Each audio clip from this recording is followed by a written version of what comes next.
من الشيطان الرجيم بسم الله الرحمن الرحيم وكيف تكفرون وأنتم تتلى عليكم آيات الله وفيكم رسوله ومن يعتصم بالله فقد هدي إلى صراط مستقيم يا أيها الذين آمنوا اتقوا الله حق تقاته ولا تموتن إلا وأنتم مسلمون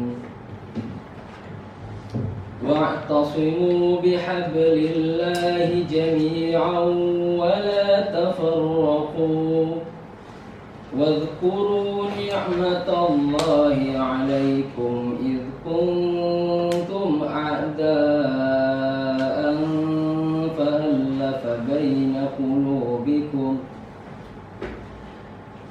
فألف بين قلوبكم فأصبحتم بنعمته إخوانا وكنتم على شفا حفرة من النار فأنقذكم منها كذلك يبين الله لكم آياته لعلكم تهتدون ولتكن منكم أمة يدعون إلى الخير ويأمرون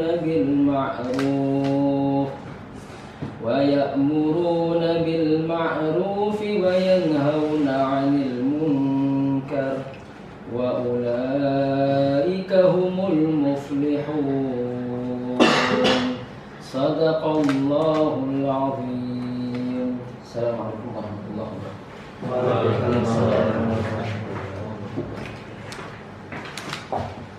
Amin. Semoga kita yang mendengarkan dan beliau yang dibacanya mendapat pahala insya Allah Subhanahu wa taala. Amin ya rabbal alamin. Oke, berhubung tadi saya jadi MC, sekarang merangkap jadi moderator ya. Biar asik aja kita. Jadi nggak terlalu formal-formal banget gitu ya.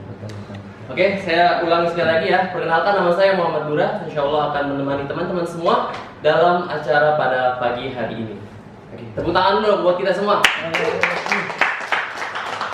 Kita apresiasi buat teman-teman semua yang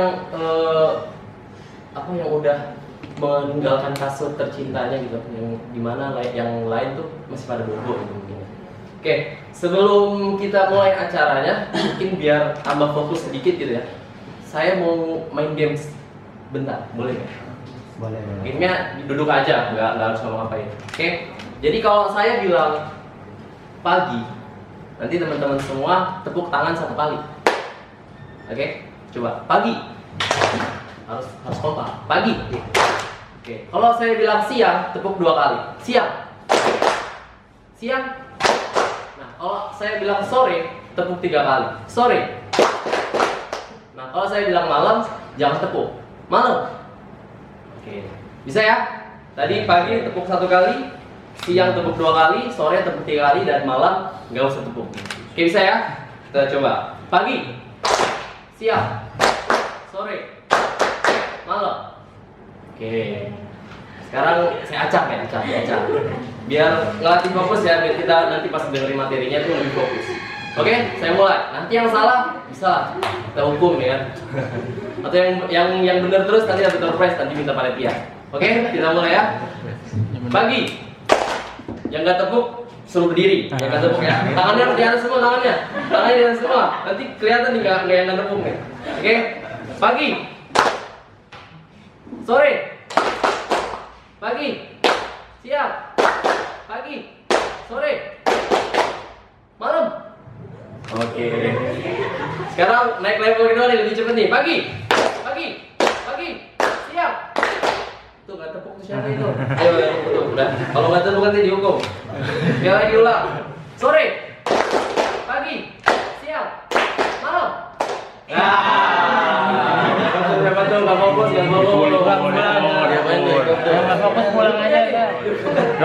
Praktik. Oke, sekarang kita terakhir. Pagi, sore, malam, pagi, siang, sore, pagi, siang, sore. Tepuk tangan untuk kita. Oke, udah fokus semua ya? Udah fokus semua ya? Oke, langsung aja. Insya Allah pada pagi hari ini kita udah mendatangkan pemateri yang keren banget ya lah. Kalian semua kenal lah dengan beliau gitu kan. Seorang wakil ketua FPIB. Kemarin juga. Ya, beliau kemarin dimintain CV katanya nggak usah, biar aneh aja kenalin sendiri katanya gitu. Oke, beliau juga kan kemarin sempat ada yang rame ya, siapa? Waji siapa gitu. Nah, beliau juga ini kan ikut karena gregetan gitu kan. Kontribusi. Beliau berkontribusi lah untuk menenangkan yang lainnya. Oke, langsung saja kita sambut ke materi kita pada pagi hari ini yang insya Allah akan membawakan materi tentang reading metode membaca. Jadi ternyata membaca itu ada metodenya juga. Aneh juga baru tahu. Soalnya aneh kalau baca Muqarrar ya udah tinggal baca gitu. Ternyata ada metodenya mungkin yang bisa lebih efektif gitu ya kita dalam membaca, terus lebih cepat atau lebih mudah memahami apa yang kita baca. Nah, penasaran gimana cara metodenya ada apa aja? Langsung aja kita sambut materi kita pada pagi hari ini. Bang Aulia kepadanya dipersilakan. Tepuk tangan. Terima kasih kepada Dura yang telah mempersilahkan waktunya. Assalamualaikum warahmatullahi wabarakatuh. Waalaikumsalam warahmatullahi wabarakatuh. Alhamdulillah, nahmaduhu wa nasta'inuhu wa nastaghfiruh wa na'udzu billahi min syururi anfusina wa min sayyiati a'malina. May yahdihillahu fala mudilla lahu wa man yudlil fala hadiya lahu. Asyhadu an la ilaha illallah wahdahu la syarika lahu wa asyhadu anna Muhammadan abduhu wa rasuluhu ba'da.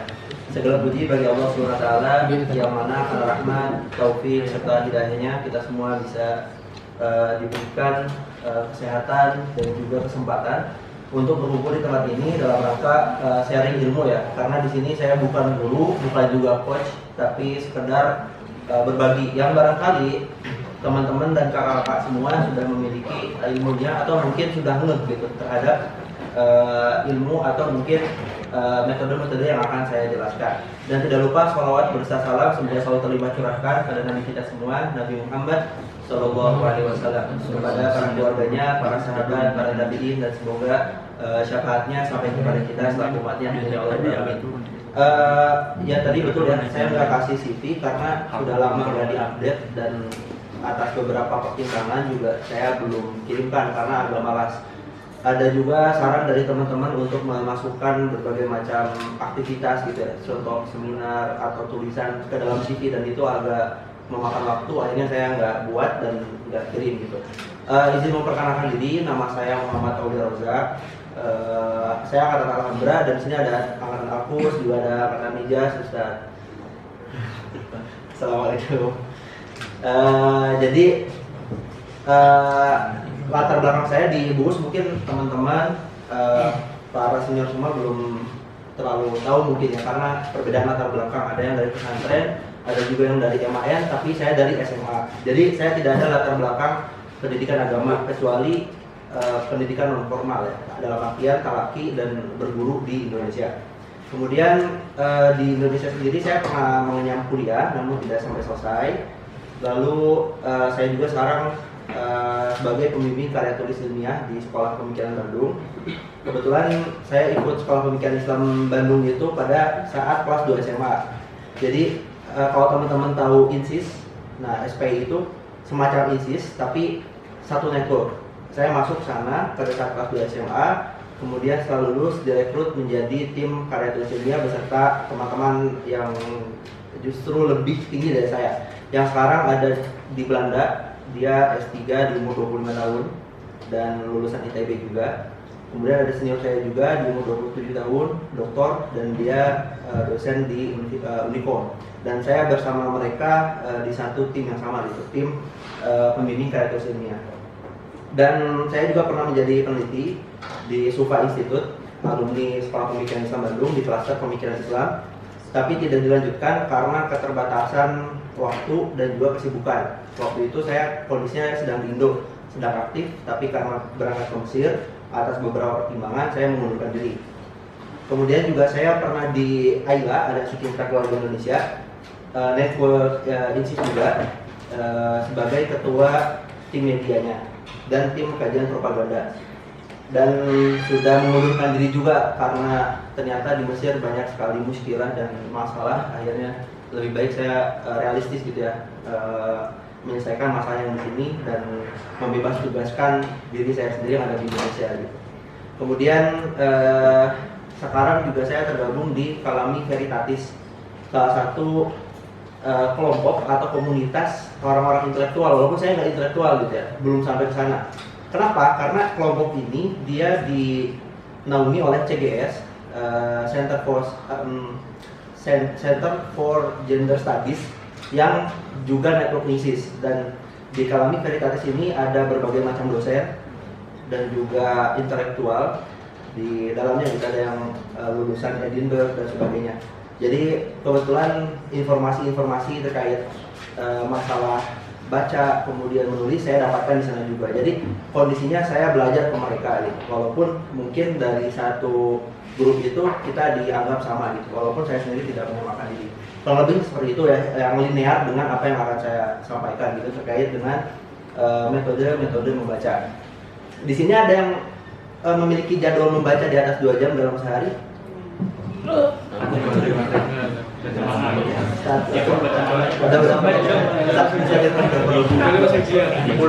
Kalau di atas 4 ada nggak di atas 4? Satu orang atau satu orang di atas 4. Masa ujian 24 kayaknya. Di atas 5. Masa ujian 24. Di atas 5. Di atas 5. Orang sama. Oke, berarti ada 2 ya, Ustaz Irfan sama Dimas. Ada 2 orang. Di atas 6. Ustaz Irfan. Di atas 7. Ustaz Irfan. Di atas 8.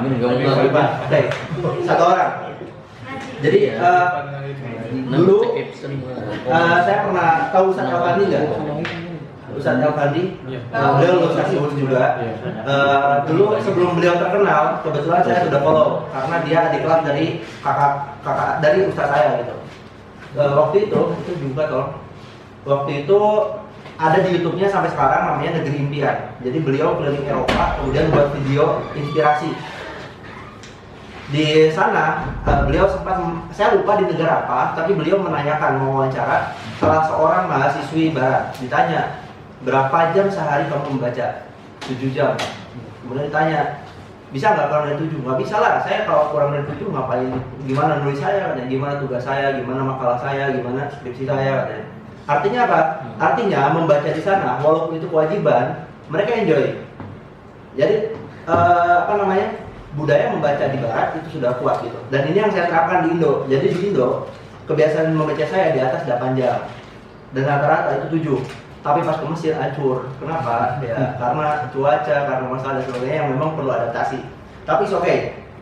Waktu membaca itu penting, tapi kualitas bacaan dan cara membaca itu lebih penting. Karena ada banyak orang baca 2 jam, 3 jam, tapi nggak ada apa-apa. Contoh baca mukoror. Itu kan SKS, sistem fokus semalam. Materi 1 semester ditumpuk masuk ke kepala dalam 1 malam, pas ujiannya lupa gitu. Yang dihafalin apa, yang keluar apa. Ini masalah, tapi ketika tahu gimana cara membaca itu bisa terminimalisir. Terbantu lah ya, walaupun nggak bisa 100%. Karena nggak ada di dunia ini yang bisa baca mukoror tebel 400 dalam semalam, besoknya langsung imtihan mumtaz gitu. Mustahil. Jadi yang sekarang adalah materi tentang membaca. Besok nanti ada warta, kemudian ada kepenulisan populer ilmiah, dan yang terakhir dasar-dasar penelitian. Dan yang dasar penelitian ini akan nyambung dengan metode membaca. Kenapa? Karena meneliti harus bisa membaca. Nah berikutnya ini sekedar mukadimah ya. Jadi tahu Francis Bacon nggak? Jadi Francis Bacon ini dia adalah seorang mantan kanselir dan seorang filsuf asal Inggris pada zaman pencerahan atau Renaissance. Dan dia dikenal dengan teori-teorinya tentang politik, kemudian tentang epistemologi. Dan ini salah satu perkataan dia yang dikutip dari bukunya Meditationes Sacrae pada tahun 1597. Kata dia apa? Knowledge itself is power. Jadi ilmu itu atau pengetahuan itu adalah sebuah kekuatan. Lalu ditafsirkan oleh siapa? Leonard Azamfiri dalam artikelnya Knowledge is Power, bahwa yang dimaksud adalah ide memiliki dan membalikkan ilmu itu adalah cornerstone, merupakan batu, apa namanya, cornerstone itu kalau kita meletakkan batu kayak di video-video itu loh, Ustaz batu peletakan batu pertama gitu. Pondasi lah. Jadi pondasi daripada segala sesuatu itu ya dari ilmu gitu. All achievements, semua pencapaian itu emanate from this gitu. Jadi kayak terpancar dari ilmu gitu. Nah, ilmu ini bisa didapat selain dari talaki, dari membaca. Karena nggak mungkin selamanya kita bisa talaki. Contoh, mungkin takrib bisa, Safinah mungkin bisa, Al-Majmu mungkinkah untuk talaki? Mungkin, tapi jangan selesai. Itu berapa jilid kan, belum furu'nya, belum sampai jalan akhir tuh bukan mustahil sih, bisa, cuman susah gitu. Artinya apa? Artinya ada masa di mana kita memang perlu untuk menelaah. Nah, di sana yang dibutuhkan. Makanya ada buku namanya Al-Musyawwiq ilal Qiraah, itu diterjemahkan ke dalam bahasa Indonesia, Gila Baca ala Ulama. Itu dikatakan ulama itu banyak membaca. Jadi selain berguru pada guru, kita punya supervisor, kita punya kawan untuk bermuzakarah atau berdiskusi, kita harus bisa membaca buku. Dan tentunya membaca buku harus dengan metode yang benar. Nah, terkait dengan metode ini adalah metode yang dikembangkan oleh Mortimer Adler dan Charles Van Doren dalam bukunya How to Read a Book. Jadi teman-teman bisa download di Google How to Read a Book berbahasa Inggris, itu sekitar 441. Itu lebih lengkap dan lebih detail. Nah, ini juga dijelaskan oleh ada namanya Coach Yogi di Indonesia. Itu sebagai kelas. Jadi kita satu sesi itu sebenarnya nggak cukup, tapi saya cukupkan pada inti-inti daripada metode membaca gitu.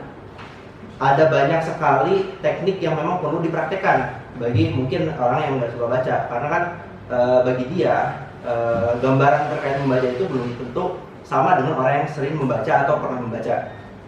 Tapi nggak apa-apa, itu teman-teman bisa baca sendiri ya, dan itu bagus.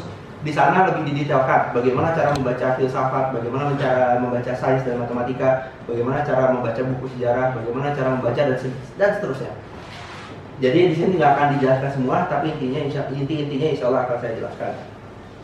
Yang berikutnya, teman-teman juga bisa cek di Google reading methodology.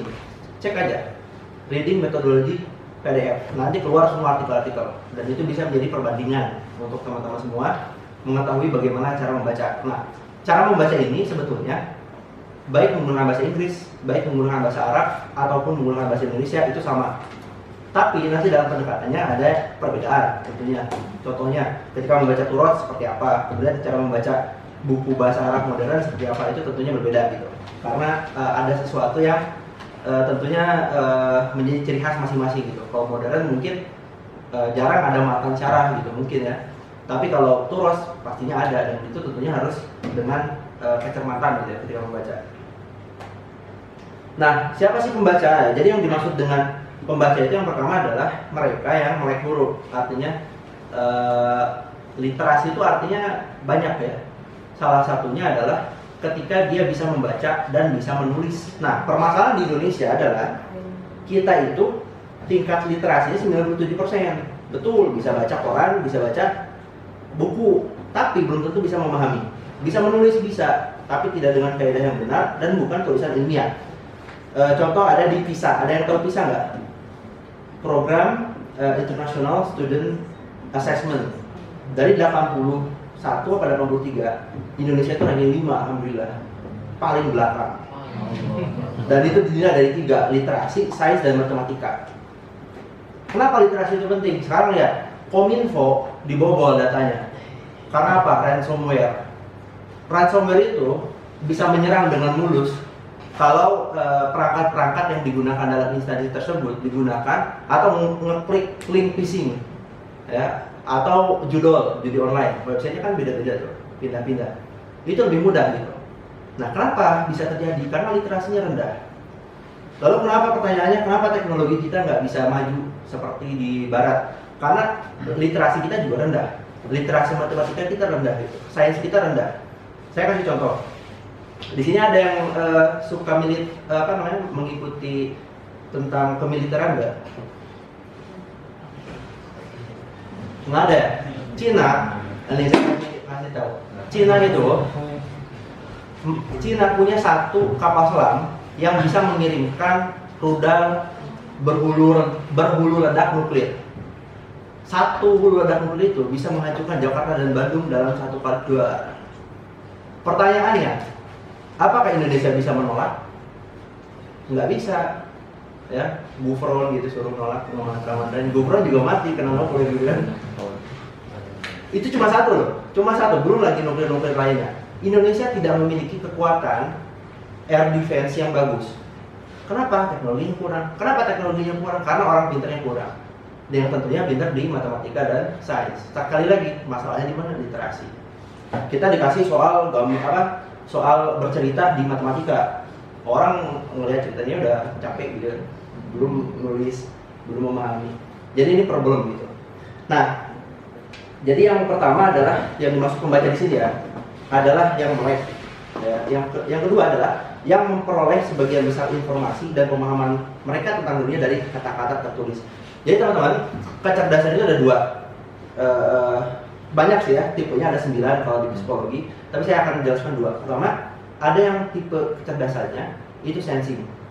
Dia indera, dia bisa memahami sesuatu dari praktek, dari melihat, dari meraba, dari mencium, dari merasakan. Ada orang yang memiliki kecerdasan intuisi. Apa itu? Ketika dia bisa membayangkan dunia nyata tapi dalam kepala. Jadi ketika kita berbicara teori misalnya ya, teori kalkulus misalnya. Kalkulus kan menghitung. Ada orang yang baru paham ketika dia nulis sendiri, dia pecahkan soalnya.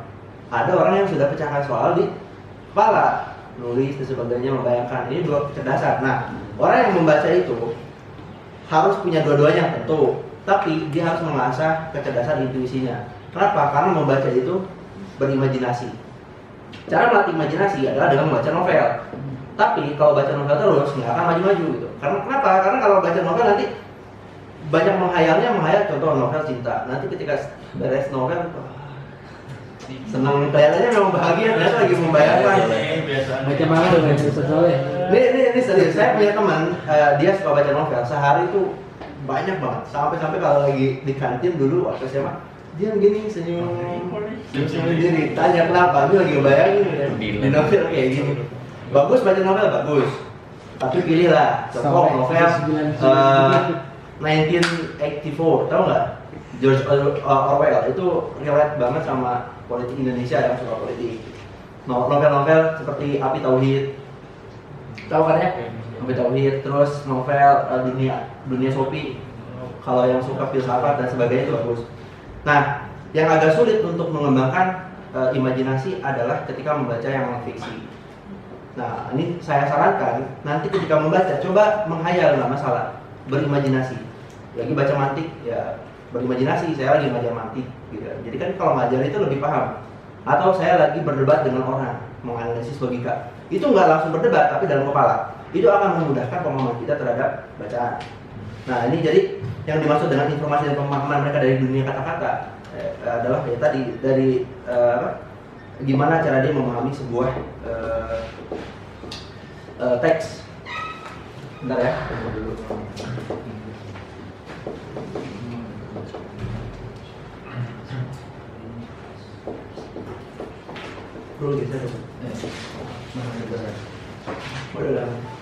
Ya, terus tujuan membaca. Jadi tujuan membaca itu pertama ada reading for information, yang kedua reading for understanding. Keduanya itu berhubungan. Jadi ketika membaca pasti mencari informasi dan juga dibutuhkan understanding. Pertanyaannya begini, bisa nggak sih kita baca cuma untuk informasi, tidak dengan pemahaman? Bisa, tapi kemungkinan kena hoaxnya besar. Contoh ya, kalau teman-teman buka TikTok, algoritma Indonesia, itu di gambarnya, saya lihat ya, kenapa kan dia nggak lihat dulu paham dan terisi? Ternyata yang dia baca itu adalah buku filsafat, bukan buku hikmah kayak nasihat, ini bermasalah. Yang ketiga, cek indeks buku.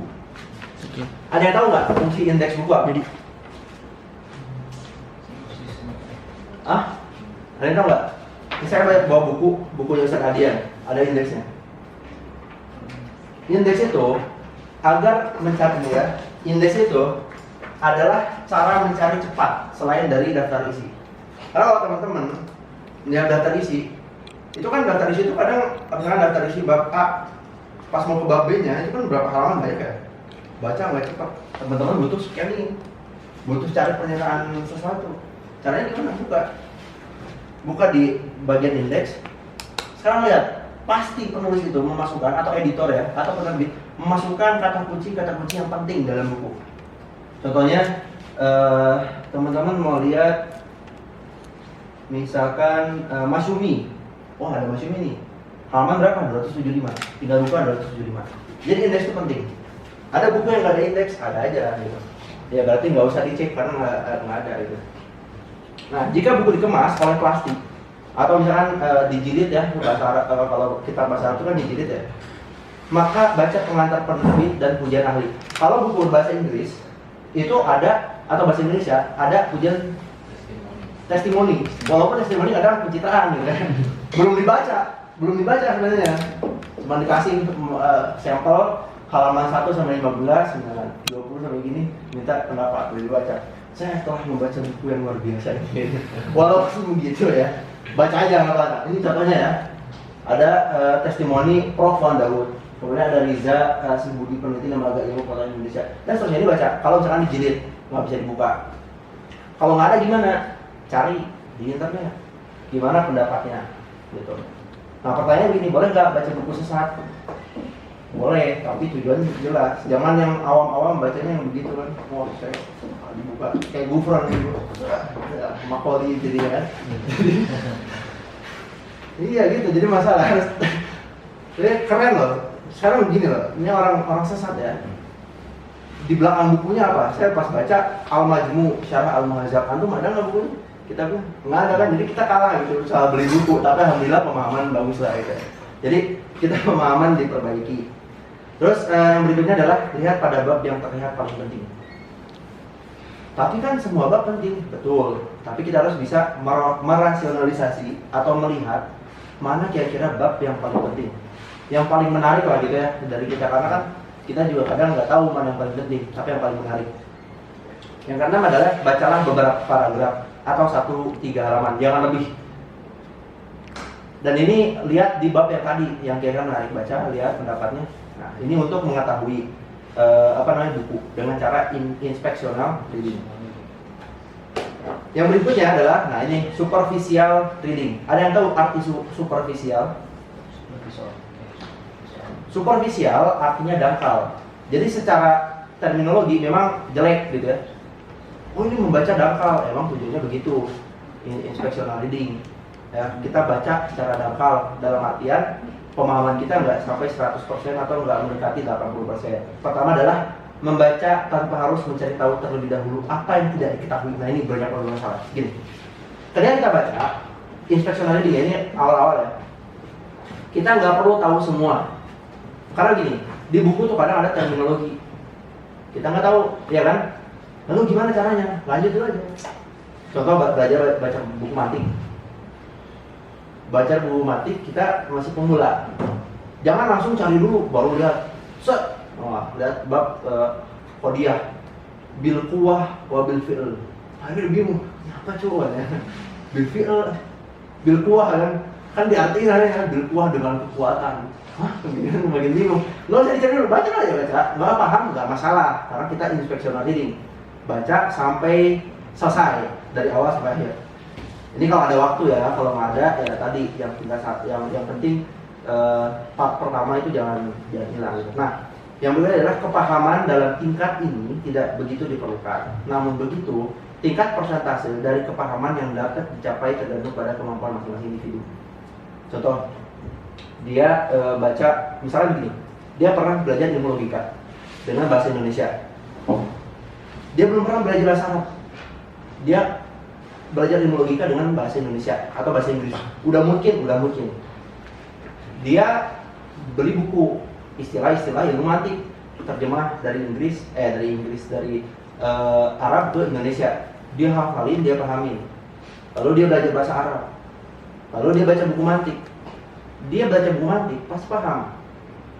Walaupun skimming. Kenapa? Karena dasar ilmunya udah ada, tinggal istilah-istilahnya aja gitu yang diterjemahkan, yang ditranslate gitu. Nah, ini makanya subjektif ya terkait pemahaman. Bisa jadi Syahrul ketika skimming itu paham 40%, bisa jadi Dura 50 dan seterusnya.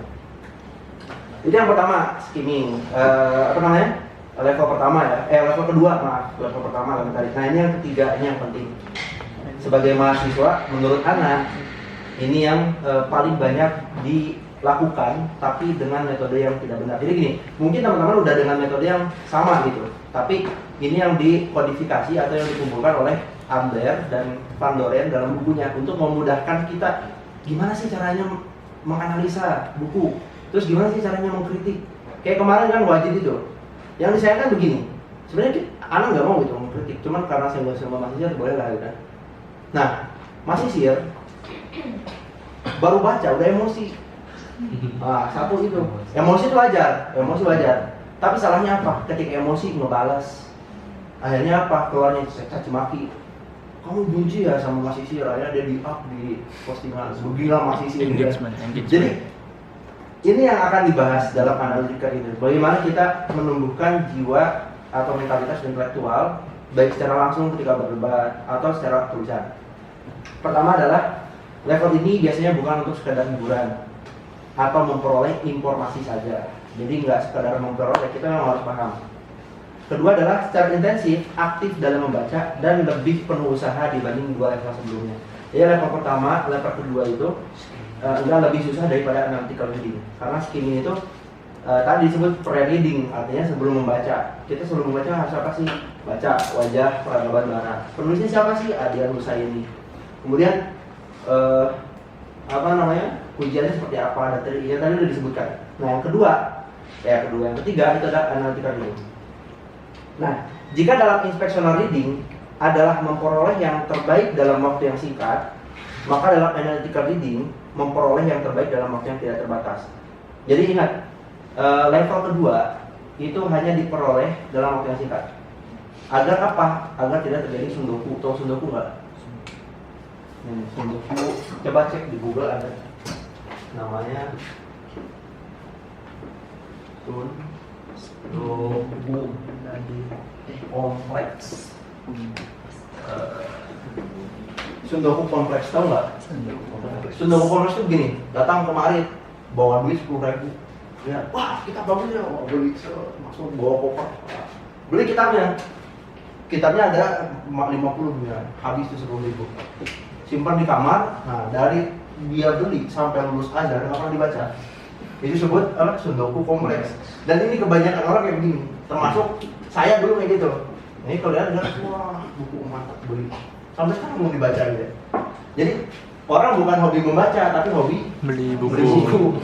Ngoleksi pun nggak dengan kaidah yang benar, nggak dirawat. Gitu. Karena koleksi buku dirawat, dikasih indeks. Ini nggak dibeli. Ada gitu. Masuk aja juga pasti ada gitu. Nah, itu yang disebut sundoku. Nah, inspectional reading tadi itu untuk tadi dengan cara cepat. Kira-kira mana sih buku yang paling penting gitu. Jadi nggak semua buku dibeli dulu. Kadang kita aneh datang kemarin, yang dibeli di buku adalah buku yang ada gitu di Darmasa. Orang itu kan gini loh, orang itu pengen beli buku yang bagus, tapi nggak ada. Terbatas. Penerbitnya jauh, mau ke sana banyak duit yang harus keluar. Adanya makrit semua terpusat. Akhirnya dibeli itu yang paling penting, yang paling langka, gitu kan. Beli ini enggak, beli dulu apa? Jurumiyahnya Tumpah Sanio ada di maktabah banyak, belinya di Marit. Pengen jalan aja. Jadi tadi ya, skimming itu pentingnya begitu. Pengen jalan, pengen jajan. Nah, sekarang preparationnya apa? Persiapan kali ini. Pertama siapkan kamus. Tapi butuh ya. Di sini ada nggak yang baca tanpa kamus? Jadi gini, ada tipe orang yang ketika membaca dia nyoret-nyoret. Ada tipe orang yang nggak mau. Nah, tipe pembaca yang paling buruk itu adalah orang buku bagus dilipat. Nah, ini bukan book lover. Saya nggak pernah ngasih pinjam buku kecuali dengan aturan ketat. Kenapa? Karena ada orang yang pinjam buku, pas dibalikin itu garis lipatan, astagfirullah, ini buku tuh jadi sayang, pas dipinjemin dilipat gitu. Lipatnya bukan dikit lagi, ini tengah gitu loh.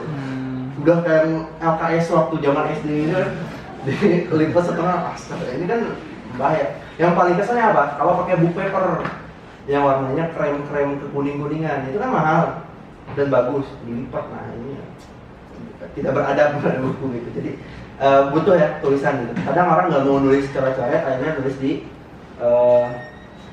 apa namanya, di kertas lain gitu.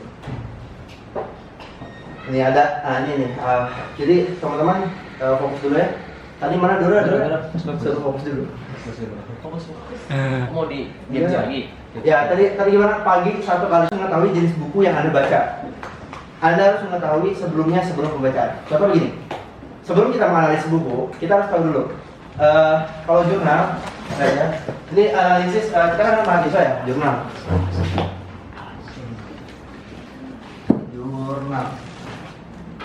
Kalau buku kita harus tahu kategori dulu. Contoh begini, kita baca buku, misal ya, ini bermasalah tadi yang skimming. Dia misalkan suka Harry Potter, melihat bahasa Latin bagus. Terus dia datang ke maktabah, dapat buku, namanya apa? Nova Methodus por Maximis et Minimis. Wah, keren nih kan? Tahu nggak buku apa? Itu buku karangan Gottfried Leibniz dalam kalkulus, matematika lanjutan. Dia beli pas buka sih dua buat apaan nih? Keluarnya apa? Limit, integral, aljabar linear, vektor, ruang vektor, struktur aljabar dan sebagainya. Itu penting. Kita harus kategorisasi dulu. Ini buku termasuk buku apa?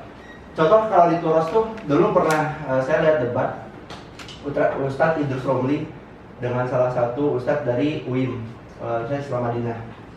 Ustadz Islam Madinah ini membaca buku Imam Al-Baihaqi, Al-I'tiqad kalau nggak salah.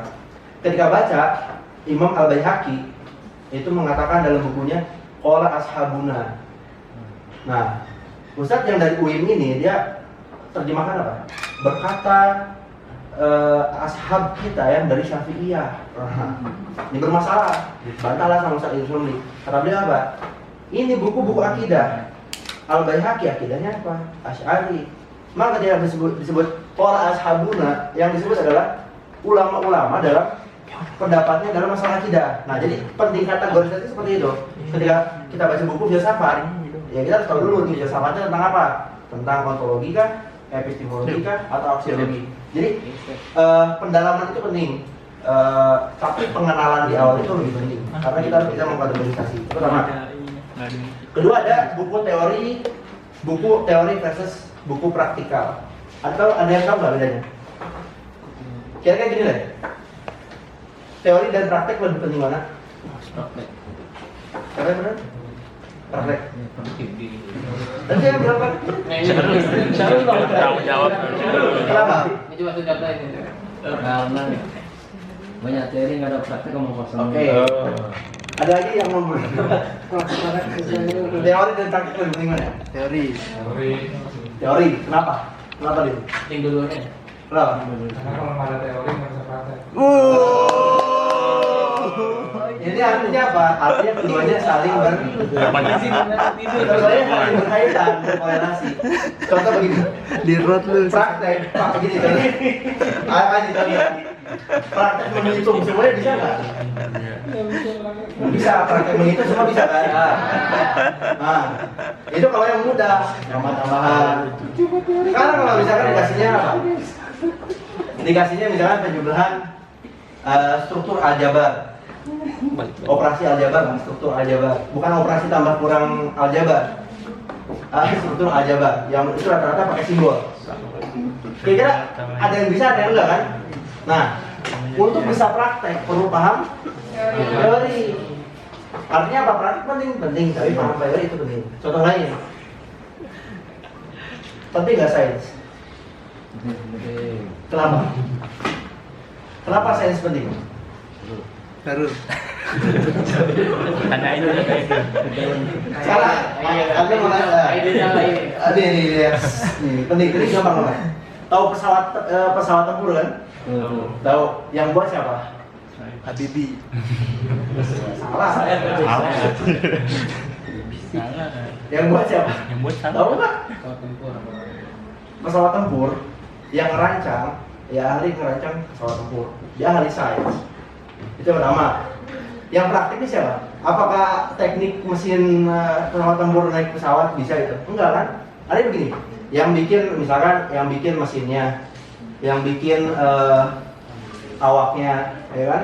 Dan semua masalah-masalah permesinan itu adalah ahli teknik. Tapi apakah ahli tekniknya bisa praktek? Enggak. Tapi praktek itu penting. Praktek penting, teori penting.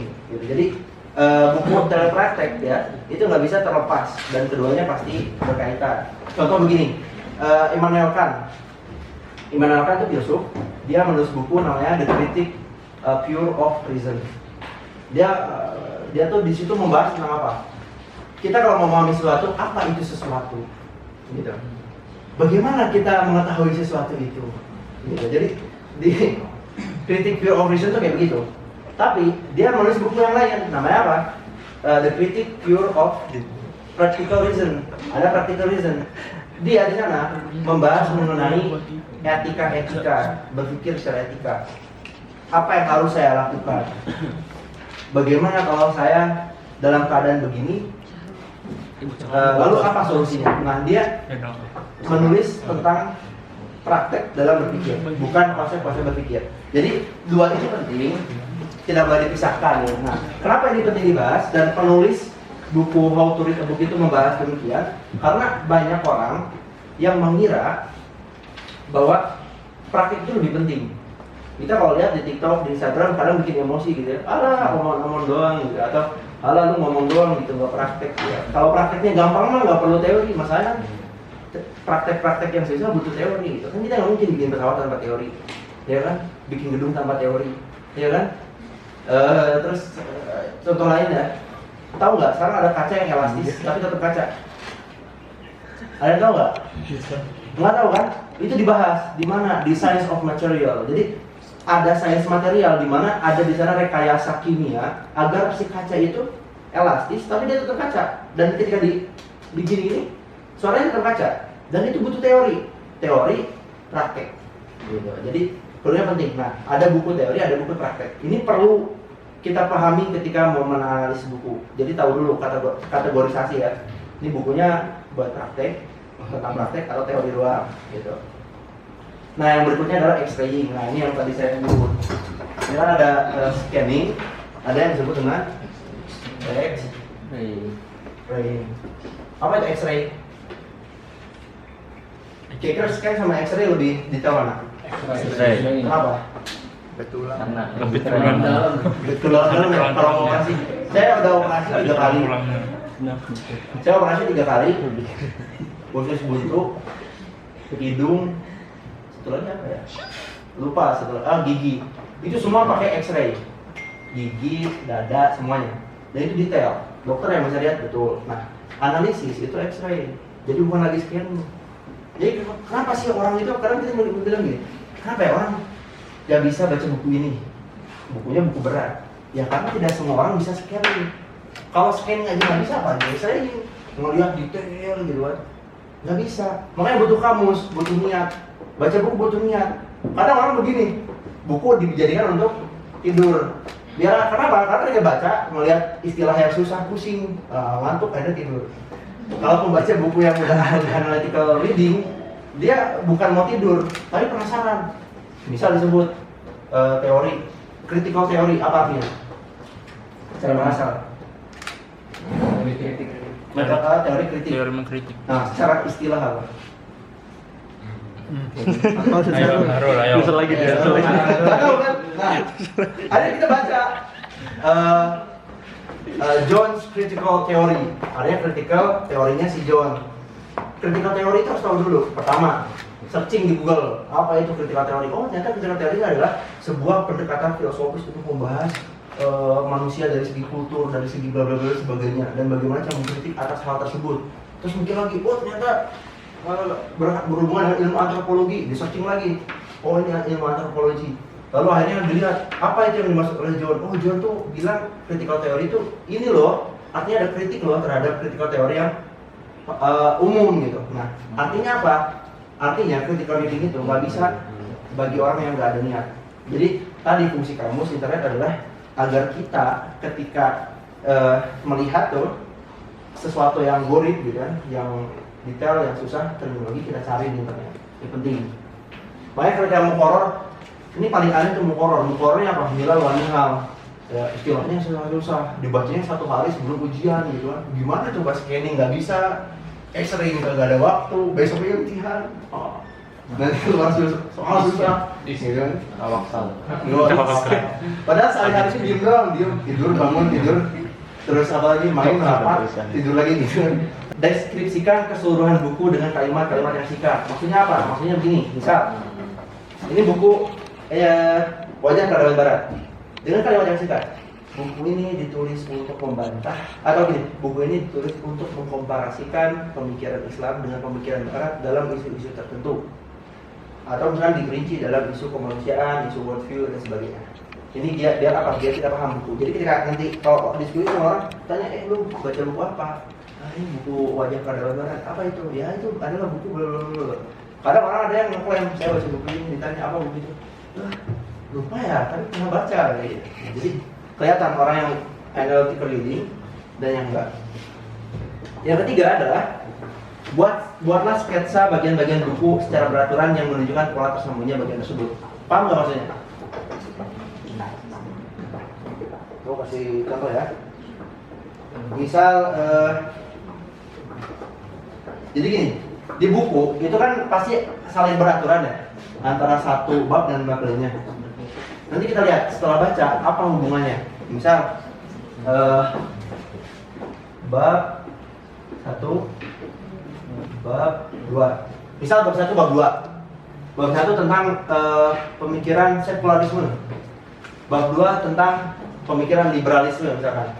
Ketika dibaca, oh ada keselarasan. Nah, ini dibuatlah bagan.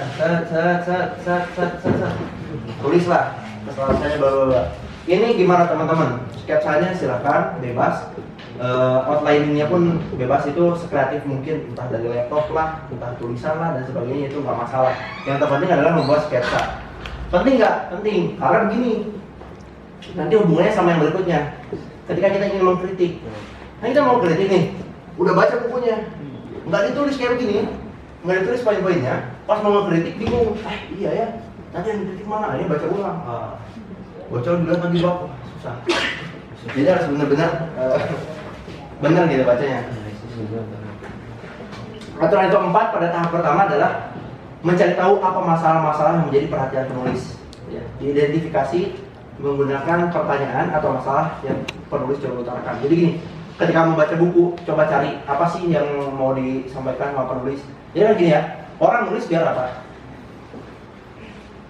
Biar apa? Nah, dibaca untuk apa? Untuk paham kan? Jadi orang tuh nulis biar orang tuh ini loh maksud saya gitu. Jadi kalau tulisan itu disalahpahami, sedih nggak penulisnya? Sedih. Nah, kadang kan penulis itu nggak semuanya sama. Jadi kita perlu teori atau bahkan pendekatan tertentu, ya kira-kira gimana nih gitu, cara paham sama penulis gitu. Jadi cari tahu apa yang diangkat oleh penulis dan apa sih yang dimaksud, yang diinginkan oleh penulis tersebut.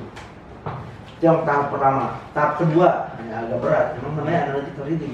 Ini baru level ketiga, level keempat nanti kita skip di lain waktu karena lebih berat. Satu adalah aturan pertamanya mengenal terminologi yang digunakan oleh penulis dengan menafsirkan kata kunci yang dia gunakan, ya, yaitu membedakan terminologi dan kata, mencari kata kunci, mencari makna, menentukan pesan dan maksud yang dibawa oleh penulis. Ada mau nanya, apa beda terminologi dan kata? Ada tahu nggak? Terminologi dan kata. Istilah. Betul. Jadi gini, kata itu punya arti, tapi dia penggunaan umum secara adat kebiasaan. Ya tadi critical teori kritis. Terminologi tersebut digunakan di mana? Di filsafat. Mungkin juga digunakan di disiplin ilmu yang lain. Jadi ketika kita baca buku tersebut, buku filsafat, maka kita harus pahami terminologi tersebut dalam terminologi filsafat. Atau bisa jadi terminologi tersebut adalah terminologi khususnya si penulis. Karena kita pernah lihat juga ya, oh ternyata penulis ini lebih suka menggunakan terminologi ini dibandingkan terminologi yang pada umumnya. Jadi kita harus paham itu. Kenapa? Penting, karena biar kita tahu apa maksudnya. Karena kita tuh banyak begini, baca buku, pusing, nggak mau cari terminologi penulis, akhirnya nerjemahin pakai terminologi sendiri, ya nggak nyambung lah. Penulis pengennya apa, kita bacanya apa gitu kan, bermasalah. Yang kedua, mengerti proposisi yang paling menonjol dari penulis melalui pembacaan terhadap kalimat penulis yang paling penting. Jadi biasanya setiap bab atau setiap tulisan penulis itu ada proposisi atau sebuah pernyataan lah. Sehingga pernyataan apa sih yang ingin ditegaskan oleh penulis? Ini kita harus pahami dulu. Nanti ketika kita bisa pahami tulisan atau pernyataan tersebut, ya kita bisa memahami pemahaman si penulis. Yang ketiga adalah mengetahui argumentasi penulis dengan cara menemukan ya apa yang secara jelas dikatakan tadi ya. Pertama, ada kadang pemahaman kita tuh bisa langsung tertuju pada pemahaman si penulis karena penulis memang langsung menyatakan. Paham kan? Saya kasih contoh lah yang lagi viral kemarin tuh si apa? Si Wajidi itu. Itu kan jelas tuh, jelasin itu frontal. Itu nggak perlu lagi apa? Menelaah lebih dalam gitu, mau wawancara itu bikin surat ke dia, saat mau nggak itu wawancara nggak perlu. Karena dia udah jelas mengatakan, kita bisa memahami. Pertama, itu terjadi juga di buku. Kadang di buku kita bisa melihat, oh penulis itu secara tegas mengatakan ini. Itu garis bawahi. Mau di buku silahkan, mau nulis sendiri juga silahkan. Tapi ada aja gitu ya, yang memang tidak terlihat atau samar. Yaitu apa? Kita harus bisa mengkonstruksi argumentasi melalui premis dan kesimpulan. Jadi kita harus melihat kesimpulan dia apa, ya. Kemudian premis dia apa. Ini saya kasih satu contoh. Dulu pernah diberikan amanah untuk mengkritisi sebuah pidato. Jadi gini. Pidato guru besar itu pasti ditulis. Pengukuhan guru besar ya, S3 pasti ditulis. Waktu itu dia adalah guru besar S3, profesor di Uinsuka. Saya nggak akan sebut namanya karena terkenal. Tapi dia bermasalah. Dia bilang di tulisan pidatonya begini. Kenapa saya menggunakan jilbab? Ini kurang lebihnya ya. Kenapa saya menggunakan jilbab? Karena orang mengenal saya berbicara Islam secara otoritatif. Sekarang bagaimana ceritanya kalau saya nggak pakai jilbab, orang nggak akan dengar gitu. Tapi di situ konotasinya dia bilang begini, ini loh marketing saya gitu. Bahkan dikatakan bermasalah nggak? Bermasalah. Walaupun dia nggak bilang jilbab itu wajib nggak sih? Kan kalau bilang jilbab wajib tegas, jilbab wajib tegas gitu. Kita bisa menilai. Tapi kalau kayak begini kita akhirnya melihat spekulasi. Ini gimana sih nih? Apakah dia mewajibkan atau tidak? Kita tidak bisa menilai. Kita harus menelaah. Nah, penelaahan ini selain kita baca dari buku itu, kita harus lihat juga tulisan-tulisan dia yang lainnya. Tadi dia di Google cek namanya, download tuh artikel-artikel baca. Kira-kira apa nih pandangan dia? Nah, tulisannya begitu. Yang keempat, aturan keempat adalah menentukan masalah yang sudah diselesaikan penulis. Kenapa menentukan? Karena kita menganalisa. Kita lihat nih, kira-kira apa sih masalah yang sudah diselesaikan penulis? Maksudnya apa? Maksudnya adalah dia kan membahas sesuatu dong. Dia membahas sesuatu dalam buku. Pasti dia telah menyampaikan gitu. Kadang ada yang bilang gini, saya belum mengetahui secara jauh mengenai ini. Artinya belum terselesaikan. Ada juga yang udah dibahas secara well explain. Nah, kita garis bawahi. Maksudnya penulis ini sudah menjelaskan secara rinci atau secara jelas gitu. Masalah itu udah solve gitu, udah selesai. Dan mana yang belum, dan mana yang gagal. Yang gagal itu apa? Yang ketika ngomong tapi salah gitu. Contohnya ada ngasih contoh nggak? Teman-teman mungkin ada yang membaca. Ada nggak yang pernah baca gitu ngeliat, oh ini salah gitu? Atau jangan-jangan nggak tahu lagi itu salah gitu? Kadang ada kan, salah nih gitu, penulis salah gitu. Ya itu harus di underline gitu, harus di kasih garis bawah gitu, bahwasanya ini salah gitu. Agar apa? Agar kita nanti teringat, oh saya penulis di sini salah dalam buku ini. Nah, sekarang tahap ketiga, nah ini penting. How to criticize a book. Gimana cara mengkritisi buku. Ini buku secara umum. Kalau buku bisa dikritisi, pernyataan-pernyataan yang bagian dari buku pasti bisa. Gitu. Satu, etika intelektualnya apa? Jangan memulai kritik sebelum melakukan sketsa dan interpretasi terhadap buku tersebut. Tadi yang sudah disebutkan. Kenapa sih penting kita bikin outline, poin-poin penting dari buku ini? Biar kita tahu apa yang dikritik. Kadang kita lihat begini, sebenarnya bagus ya, kita lihat penulisnya misalnya sesat, kita lihat buku, paling juga padi, ini ngapain dibaca gitu kan. Itu is oke, itu hak masing-masing. Gimana kita mau kritik, nggak bisa, mau kritik harus baca. Sesat-sesatnya buku dibaca, contoh Ustadz, yang baru kita alumni kita yang S3, Ustadz Nurudin. Beliau Munim Siri nulis buku apa? Thinking Outside the Box gitu kan. Baru terbit, dibeli sama Ustadz Nurudin, baca, garis bawahi, pedalin, barulah dikritik, bikin buku Thinking Inside the Box. Gitu, siapa? Ustadz Nurudin. Cara ngekritik gitu, tahu dulu bukunya kayak gini, salahnya di mana?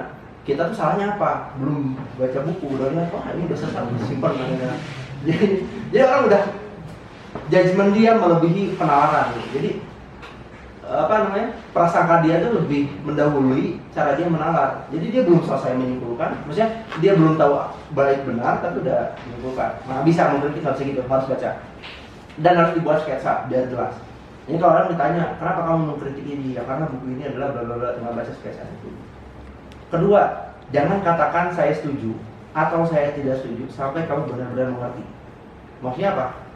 Jadi kadang ada orang gengsian, saya tanya, kamu setuju tidak bahwa buku ini bla bla bla? Contoh nggak begini. Nih, ada yang pernah baca buku kiri nggak? Kiri ya, kayak komunis, sosialis. Yang ini, Karl Marx itu punya buku namanya Das Kapital. 3 jilid, 1 jilid 900 halaman. Sekarang begini pertanyaannya, bagus nggak bukunya?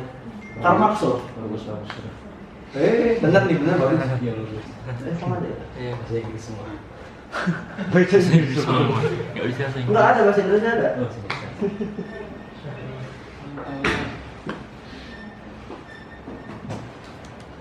Sesat. Praktek sesat. Itu Das Kapital. Itu kalau ngelihat subjektivitas ya. Kalau teman-teman semua lihat di Google pasti wajahnya ini, wajah apa? Berjenggot gitu kan, kumuh, serem gitu kan. Ditambah lagi dia bapak komunis, nggak mau baca. Tapi untuk mengkritik bukunya nggak bisa, kita kalau nggak baca gitu, kalian harus dibaca. Ternyata buku dia bagus mengkritik kapitalisme, tapi solusi-solusi yang ditawarkan tidak semuanya bagus. Kayak contoh dia punya yang paling terkenal itu alienasi manusia. Alienasi itu artinya alienasi apa? Hilang. Atau alien itu kan asing ya, terasingkannya apa? Manusia gitu.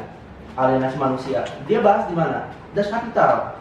Dan itu bagus, dia cerita kalau kapitalisme ini bermasalah gitu. Kita sepakat. Cuman solusi yang ditawarkan bermasalah. Kenapa? Karena semua properti publik itu nggak boleh jadi hak milik privasi, harus kembali kepada negara. Jadi kalau ada nih punya tanah harus serahkan ke negara. Terus gimana cara menggunakan tanah tersebut? Nyewa malah ke negara, duitnya buat negara itu. Bermasalah nggak? Bermasalah. Gitu. Jadi solusi yang ditawarkan bermasalah, tapi analisanya banyak yang baik gitu. Makanya nggak sedikit orang yang ketika ditanya apa buku paling berpengaruh bagi hidup Anda? Das Kapital. Salah satunya Rocky Gerung ditanya begitu kan. Buku yang rekomendasi apa? Selain buku Bertrand Russell, dia bilang apa? Das Kapital. Jadi orang nanyanya awam gitu kan, jawabnya Das Kapital masalah. Yang ketiga, jangan tidak setuju dengan cara membantah dengan cara yang tidak bijak. Ini ketika membantah sebuah pernyataan, boleh nggak sih pakai terminologi yang keras? Boleh. Kadang kan kita saking jengkelnya bilang bodoh gitu. Tapi harus on point. Maknanya jelas, ditujukannya jelas. Kadang ada orang caci maki doang. Contoh lagi, yang kayak kemarin tuh selebgram, dia itu banyak tuyul maghrib, apalagi tuh, alias tuyul maghrib terus, wah pokoknya udah sana sini, itu nggak on point. Orang yang bacanya itu bukan jadi paham kritikannya, malah jadi emosi gitu kan, apaan gitu bahasanya kayak begini gitu kan. Dan ini bermasalah. Jadi janganlah. Membantah boleh, tapi dengan cara yang ideal. Yang keempat, tampilkan bahwa dirimu mampu membedakan ilmu dan pendapat pribadi. Nah kadang ada kritikan itu pendapat pribadi, kadang ada yang sifatnya ilmu pasti. Paham kan? Biasanya pendapat pribadi itu didasarkan oleh ilmu tadi, tapi bisa jadi salah. Makanya dalam filsafat ada namanya infalibilitas. Infalibilitas itu adalah pemahaman bahwa setiap pernyataan dimungkinkan salah. Pernyataan siapa? Manusia ya, kecuali Nabi tentunya. Walaupun kalau di filsafat nggak di koid ya, karena yang ngomongnya kan bukan orang Islam gitu. Jadi tadi ya harus bisa melihat kira-kira kalau penilaian dia opini pribadi atau jadi kita gini lah, kita mengkritik, kita harus siap-siap dikritik. Jadi kadang orang begini, ada orang yang dia tuh pengen ngekritik, dikritik nggak mau, ini masalah. Jangankan mengkritik, tampil di publik itu harus sebenarnya ya, tampil di publik itu harus menyiapkan diri dengan mental siap dikritik. Karena apapun yang terlihat nggak mungkin lepas dari komen orang lain. Kadang kita mah aneh, ada nih artisnya tampil di publik menor dikritik, akhirnya pembenaran. Kalau nggak pembenaran ya playing victim. Ini artinya apa? Mentalnya tidak disiapkan. Nah, orang yang mau kritik harus nyiapin. Jadi suatu saat mungkin dia bakal dikritik dan dia harus siap. Kalau salah ya terima, kalau nggak salah ya silahkan, entah mau klarifikasi lah, mau diamin atau mau bantah balik nggak masalah. Nah ini analytical reading yang fase ketiga, yang masih satu. Ini yang gampang lah. Gimana cara mengkritik? Cara cari poin-poin untuk dikritik. Satu, tunjukkan di mana penulis tidak mengetahui. Jadi kadang kita melihat orang tuh berpendapat, tapi jauh dari kebenaran, gitu kan. Anak kasih contoh lagi lah, selebar yang tadi. Dia kan bilang, kalian tidak bisa menciptakan lingkungan yang kondusif. Pertanyakan, apa yang dimaksud kondusif oleh dia? Apakah kondusif dari ujung Zahro sampai Darosa? Gimana ngukurnya? Masih aja nggak ada yang bisa. Jangankan masih share di bus, antar gedung aja sulit kita. Anak nggak tahu gimana kondisi kita soleh di kamar gitu kan. Soleh juga nggak tahu gitu. Jadi apa yang dimaksud kondusif? Biasa aja itu. Itu pertama. Apa yang di kamar? Ya kan? Ngeri banget. Halnya dia bilang gitu kan nggak tahu gitu. Dia bilang gitu nggak tahu. Kita kritik karena dia tidak tahu gitu. Dan kita tahu. Masalah data, pelanggaran moral. Di sini ada nggak yang tahu secara pasti pelanggaran moral yang terjadi oleh mahasiswa? Yang terlihat ya, karena kalau urusannya sirma kan kita nggak bisa nahi mungkar. Nggak ada yang tahu kan? Ya kecuali yang kasus-kasus gitu kan. Dan kasusnya pasti nggak lebih dari 500 orang gitu. Ya mungkin ada, tapi kan nggak mungkin dalam 1 tahun. Artinya minor gitu. Nah kita kritik karena dia nggak tahu dan kita tahu. Yang kedua, tunjukkan di mana penulis salah dalam memahami informasi. Jadi kadang ada orang itu memahami informasi salah. Ketika dia salah memahami informasi, ya, maka kita harus kasih tahu. Kalau dalam buku ya kita kritik. Kalau misalkan mau kritik dalam artikel kita mau kritik, ya silakan kritik. Ya, karena salah paham soal masalah apa yang al-fitnatu asyaddu minal qatl. Jadi kalau di syarah-syarah hadis yang dimaksud dengan al-fitnah itu ya syirik, gitu kan? Asyirku billah. Orang Indonesia menafsirkannya fitnah nuduh. Malah itu nuduh lebih kejam dari nuduhan gitu. Nah, logikanya kalau benar lebih kejam, hukumannya pun pasti lebih berat gitu. Tapi kan enggak. Gitu. Itu kritik. Yang ketiga, tunjukkan ketidaklogisan penulis dalam argumentasinya. Nah, ini yang paling penting. Ketika membaca harus punya rasionalitas yang kuat, perangkat ilmu logika yang baik. Kenapa begitu? Karena untuk memahami pernyataan, kita harus bisa menelaah. Kira-kira premis apa sih yang digunakan? Contoh begini, ada yang pernah ngajarin nggak yang tamim? Enggak. Antimim. Jadi antimim itu kan kalau di silogisme atau di kias, silogisme itu ada 3. Muqaddimah, sugro, kubro, natijah. Premis mayor, minor, kesimpulan. Ketika berargumentasi, nggak semuanya muncul. Ini kadang cuma kesimpulan doang. Premis minor sama premis mayornya ada nggak? Nggak ada di pernyataan. Tugas kita adalah mencari yang hilang tadi.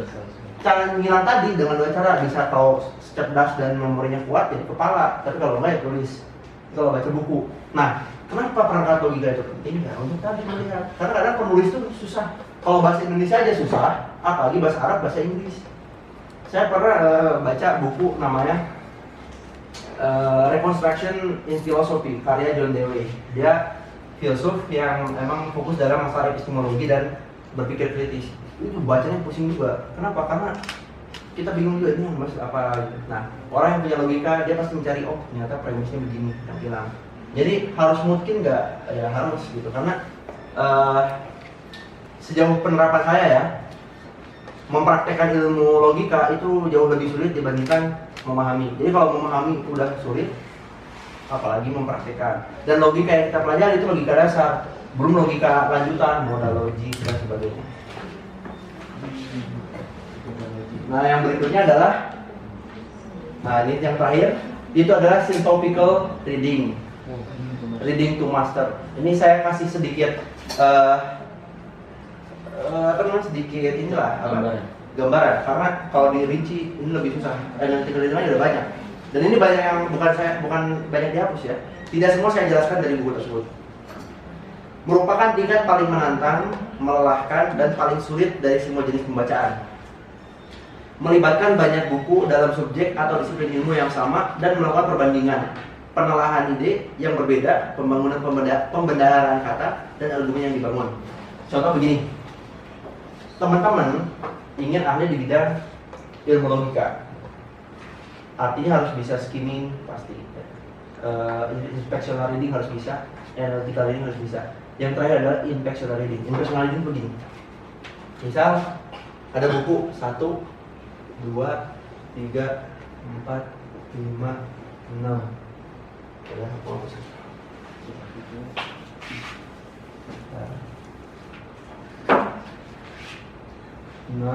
7, 8. Ini misal, banyak orang nanya, telaki mantik nggak di sini? Saya nggak pernah telaki mantik di Mesir kecuali lewat kuliah doang sama di Mahat. Pakai sulam doang Pak. Nah, tapi kok bisa paham dan ingat ilmu mantik? Kenapa? Karena saya belajar dari 2017. 17, 18, 19, 20, 21, 22, 23, 24, 8 tahun. Dan itu selalu baca. Sekarang lagi baca di bagian modal logik yang berbahasa Inggris dan matematika. Penting nggak? Penting. Kenapa? Karena simbol itu memberikan kepastian. Jadi orang yang belajar matematika, dia rasionalitasnya pasti terasah karena simbol dan angka tuh pasti gitu.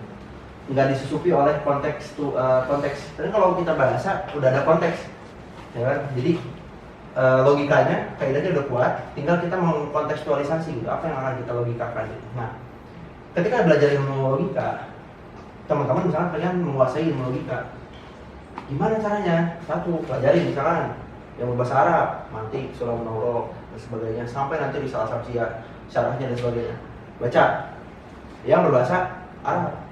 1, 2, 3, jangan sampai 3. 4, 5, 6. Teman-teman baca yang buku bahasa Indonesia. Misal, ilmu logika Dr. Andes Mundiri, itu bagus. Ilmu logika Arif Siddhartha, orang Kristen memang bagus. Terus ilmu mantik karya Ustaz Nuruddin, juga bagus. Baca pokoknya bahasa Indonesia. Lalu lihat perbedaannya. Kira-kira 1, 2, 3, 4, 5, 6, apa bedanya? Nah bedanya ini pernah waktu itu diskusi sama Ustaz Irfan. Bedanya salah satunya apa? Di metode menghafal syakal kias atau bentuk kias. Ya kalau yang teman-teman nggak belajar mantik, ini ada syakal kias. Kita menghafalnya susah-susah, kuliah menjawab.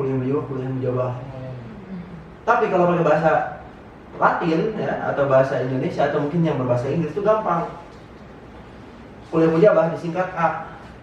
Berarti kan AAA untuk menghafal pakai kata Barbara. Jadi sampai sekarang saya masih ingat Barbara dari Israel Serio, Samestres, Samenes, Pestino, Baroko dan seterusnya. Itu semua tahu rumus.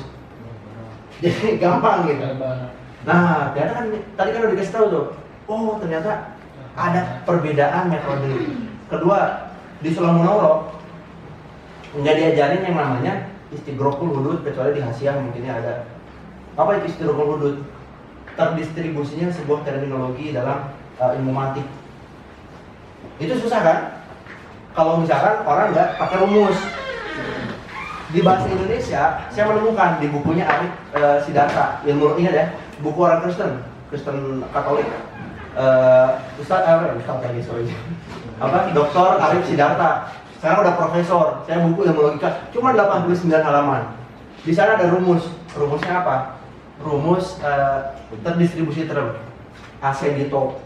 Jadi kalau gimana sih benar ya? Iya kan benar kan?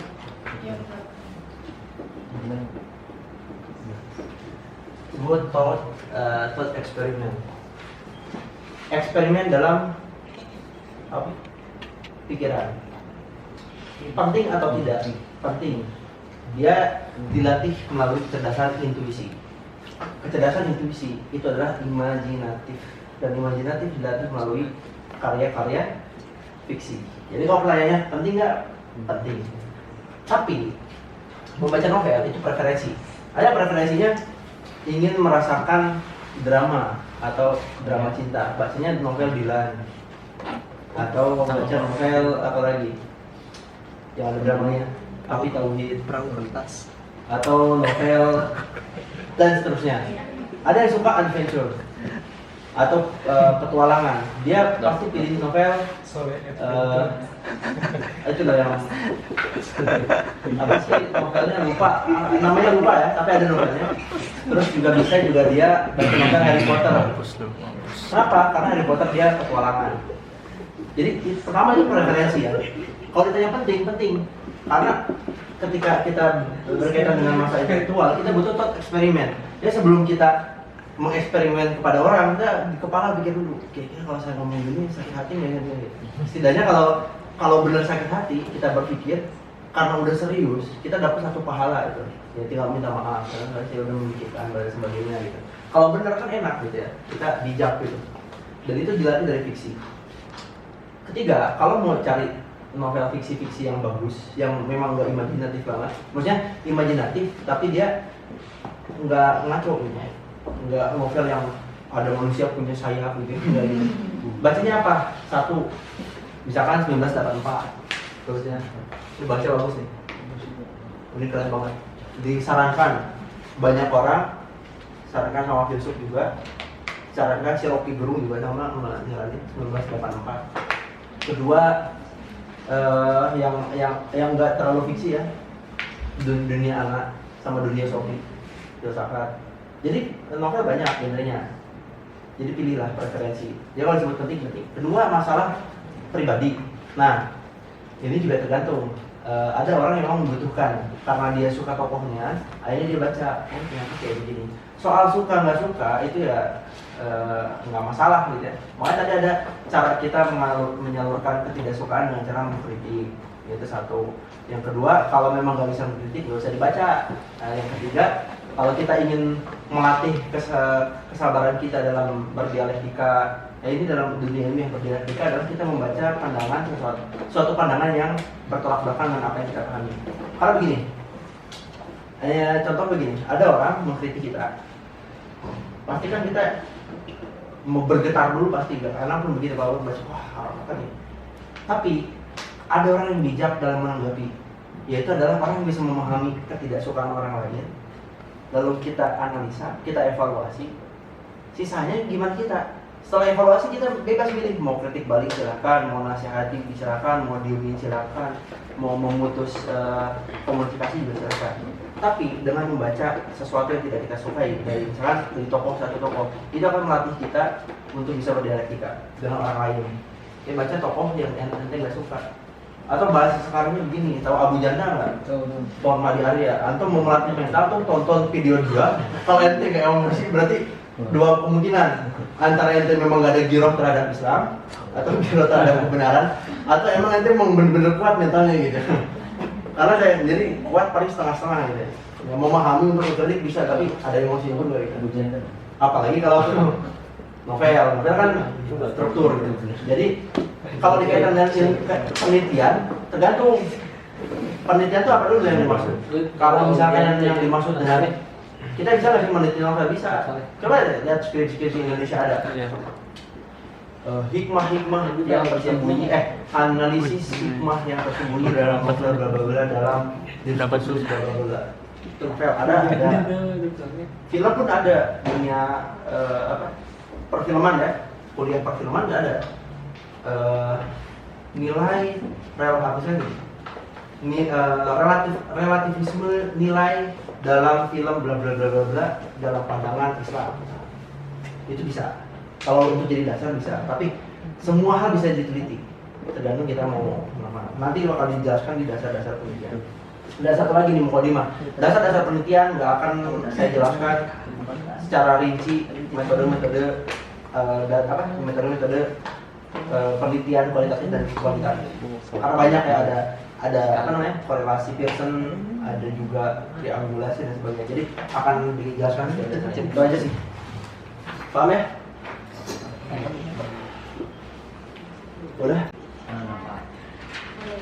Pertama nih, yang dilihat dari jurnal adalah nama, sintis, nama tuh, ya dulu. Kenapa? Karena nama penting. Ada nama ini kadang namanya nama filosofis, tapi kategorinya bisnis. Nah. Yang kedua adalah doi. Nah, doi itu apa? Apa pula? Doi adalah digital object identifier. Ini penting untuk apa? Untuk mencari referensi. Akan dijelaskan sekarang enggak? Nanti di dasar-dasar penelitian. Di dasar-dasar penelitian, jadi gini loh. Kira-kira website bahasa Arab yang paling terkenal yang teman-teman ketahui apa buat download kita? Nurbuk, ya udah jelas, ya kan? Ada lagi? Anak ada referensi untuk cari maktutot. Ada. Cari kata-kata cepat kayak misalkan ada di kitab kita ingatnya cuma kalimat, pengen tahu dari kitab apa? Ada. Cari tahrir hadis yang bahasa Indonesia ada, apalagi itu yang bahasa Arab.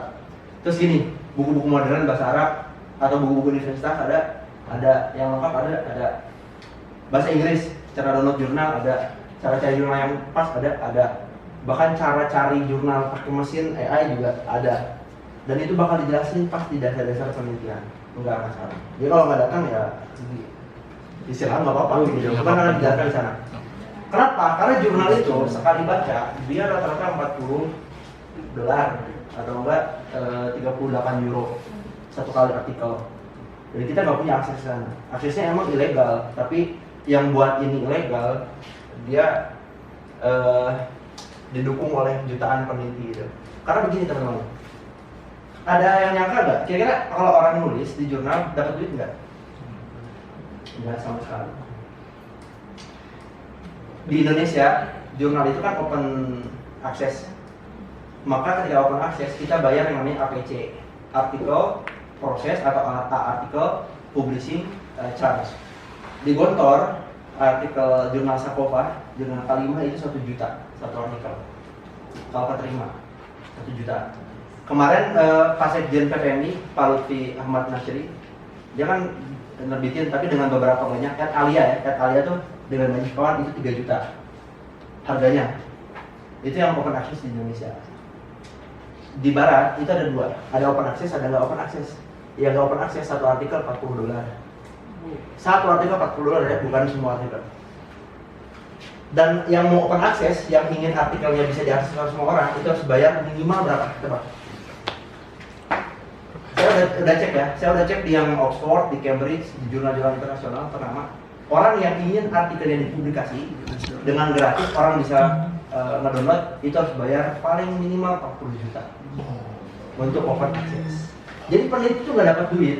Nah, orang yang membolehkan kita untuk bisa download dengan gratis, dia diburu oleh dunia. Dia dunia kapitalisme gitu ya.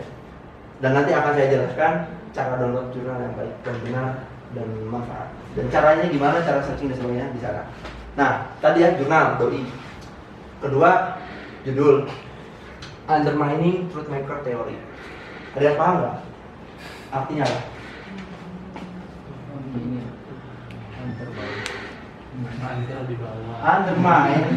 Undermine artinya apa? Dan nih, undermine artinya menggali. Undermining artinya menggali, memperdalam. Bukan membahas doang, tapi memperdalam. Truthmaker Theory, jangan sekali. Nah, analytical reading seperti yang sudah tadi dijelaskan, orang yang mau melakukan analisis kenapa sih butuh internet untuk searching? Karena nanti begini, oh ternyata truthmaker theory itu ada di deontic logic modality. Nanti ketika di search misalkan, oh ternyata truth maker teori. Apa truth maker? Artinya apa truth maker?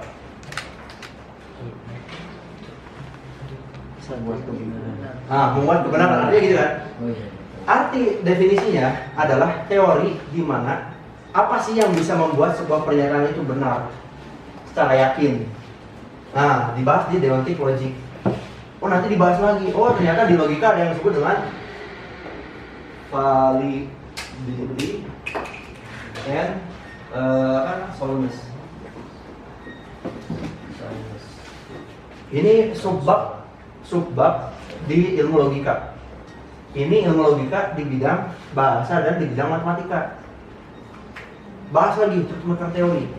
Ini ada di mana lagi nih? Misalkan, oh ternyata deontic logic dia berbahas mengenai moral filosofi. Moral filosofi dia masuk bagian apa di filsafat? Kan ada 3 nih. Ada ontologi, ada epistemologi, ada aksiologi. Di mana? Yang usul lah, yang usul apa? Aksiologi. Kenapa?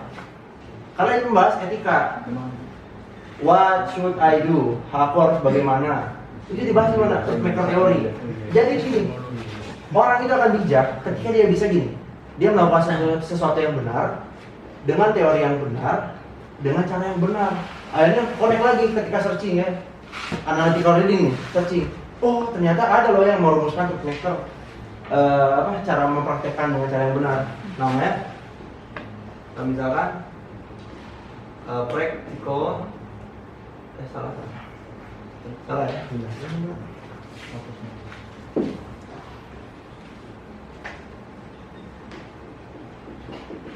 Practical wisdom. Siapa yang bilang practical wisdom? Ada yang tahu nggak? Yang bilang adalah Aristoteles. Jadi kata Aristoteles begini, lu boleh rasional, tapi menerapkan logika yang rasional itu perlu practical wisdom. Sebuah praktek atau perbuatan yang menghasilkan hikmah. Jadi nggak serta-merta begini, Anda paling logis, memaksakan kelogisan Anda pada orang yang memang nggak paham logika. Akhirnya apa? Terjadilah. Kira-kira hikmah nggak? Enggak kan? Kenapa nggak hikmah? Ya karena adanya kemusuhan. Kata Aristoteles apa? Bilang practical wisdom. Akhirnya mikir, wah sama ya dengan risalah Islam gitu. Apa namanya? Bodoh ila sabili rabbika dan hikmati wal mau'izatil hasanah wajadilhum billati ahsanah. Nyambung kemana? Jadi membaca itu adalah multitask. Jadi dia nggak sekedar membaca. Membaca itu adalah mencari. Membaca itu adalah menemukan makna. Membaca itu adalah menganalisis. Membaca itu adalah memahami. Membaca itu adalah berbagi. Membaca itu adalah mengconnect menghubungkan semua sistem dan semua ilmu yang ada di sini. Akhirnya setelah kita baca dari judul doang, melalui pencarian-pencarian kepenasaran kita temukan ide-ide baru. Apa? Practical wisdom, deontic logic, validity and soundness, moral filosofi, dan tadi dasar-dasar dakwah. Itu yang disebut dengan analytical reading. Jadi teman-teman bisa memahami sesuatu bahkan dari apa? Dari judul. Dengan cara apa? Ya tadi. Nah ini yang terakhir dari soal jurnal. Ada yang tahu nggak cara cepat memahami jurnal? Ini saya berani bilang di SMA. Jadi gini, saya waktu di Indo sering kali ikut diskusi dan kebetulan bidang penelitian saya waktu itu tentang feminisme. Jadi kan feminisme ini ada ide yang dia bertentangan dengan Islam, ada ide yang tidak. Ketika ada yang bertentangan dan ada yang tidak, artinya tidak bisa disebut feminisme itu adalah selaras dengan Islam. Perlu kritik. Bahkan alirannya banyak. Waktu debat, saya bilang waktu itu udah lebih dari 200 jurnal dibaca, udah dipahami. Saya kok bisa? Satu caranya adalah baca abstrak. Penting ini satu. Itu satu, baca abstrak.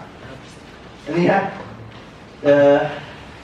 abstrak terbagi dua. Kalau yang ilmunya sosial, dia lebih sulit untuk dipahami dibandingkan yang sifatnya sains. Kalau sains itu udah jelas siapa peneliti, apa penelitiannya, metodenya, hasilnya apa, itu ada. Tapi kalau ini enggak, tinggal lihat, ya kan? para penteori truth maker ya itu menekankan ya bahwasanya ada loh secara metafisik penjelasan antara hubungan jadi gini, bahasanya begini. Jadi orang-orang para teori truth maker itu bilang begini, ada loh penjelasan secara metafisik hubungan antara sebuah klaim dan sesuatu yang ada dalam kehidupan. Kan klaim sama nyata beda ya. Nah, klaim itu tadi disebut dengan validity. Kenyataan itu soundness. Jadi bisa jadi valid tapi nggak soundness gitu. Nah, dibahas secara metafisik gitu. Nah, sebagian mengkritik ya, some kritik, sebagian kritik itu contohnya siapa? EG apa? Example, si Mary gitu ya. Try to provide counter examples to truth maker theory. Menyediakan contoh-contoh yang bertentangan dari teori-teori yang ada. Terus baca sampai akhir, nanti paham, oh ternyata jurnal ini berkata dengan demikian. Ini sebagian pemahaman jurnal udah paham. Nah, satu lagi, untuk mencari jurnal atau memahami, tadi kan dibilang ya di analytical reading tuh kita harus mencari kata kunci si penulis. Ya kan, mana sih yang paling penting? Apa sih yang dibahas masalah? Kalau di jurnal kita akan lebih dimudahkan karena ada ada keywords. Lihat keywordsnya apa? Truth maker theory. Oh, berarti si penulis bahas soal itu. Kedua, realism about truth. Nah, ini satu lagi. Tadi udah dikasih tahu terminologi dan kata itu berbeda. Realisme adalah sebuah pandangan dalam filsafat. Jadi harus cek dulu. Cek kira-kira realismenya apa sih yang dimaksud dengan realisme. Terus ada nama Gonzalo Rodriguez, berarti dia membahas soal apa? Dia membahas tentang orang yang mengkritik atau orang yang menteorikan. Terus Tretomerix tadi dibahas di atas, kemudian explanation pembahasan. Selesai, itu terkait dengan baca jurnal. Kurang lebih begitu. Masih banyak yang kurang masih, karena tadi udah dikasih tahu ya sejak awal bahwa ini ada di buku How to Read a Book. Satu lagi. Karya Mortimer, tulisnya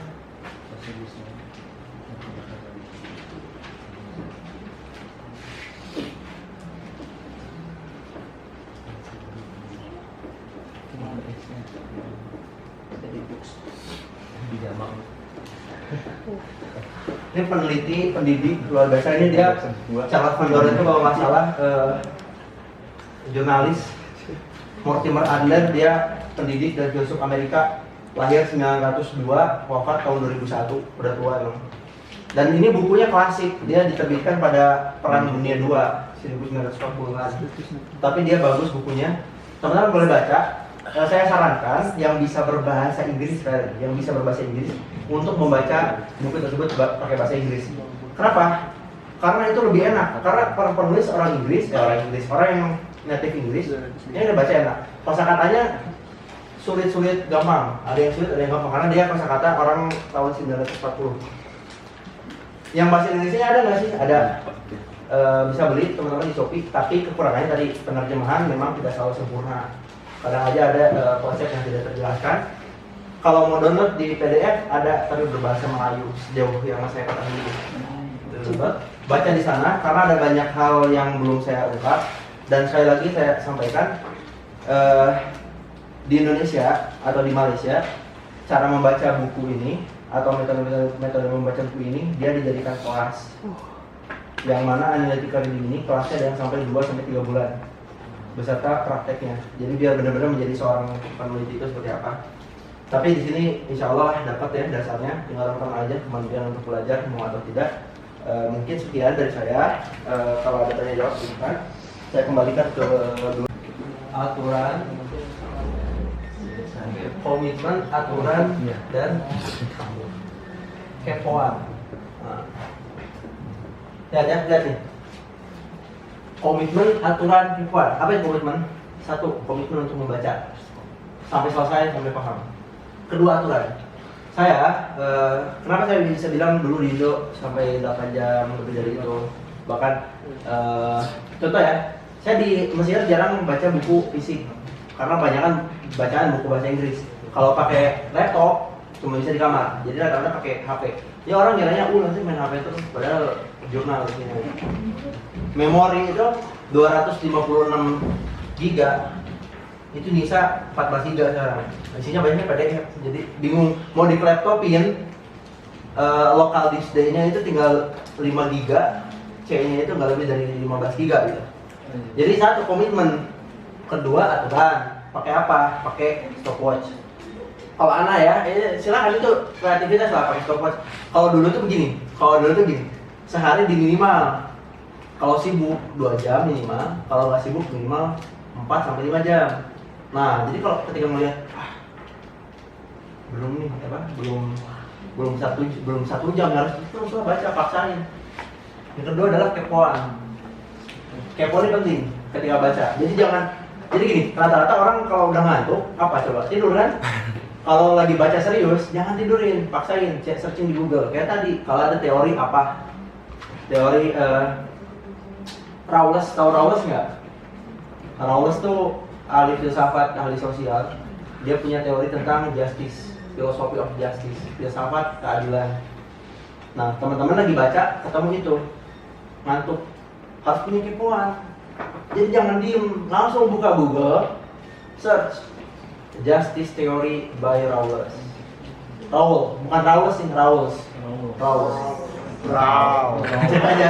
itu. Searching, kepoan. Dan ini terjadi waktu di Mesir kemarin.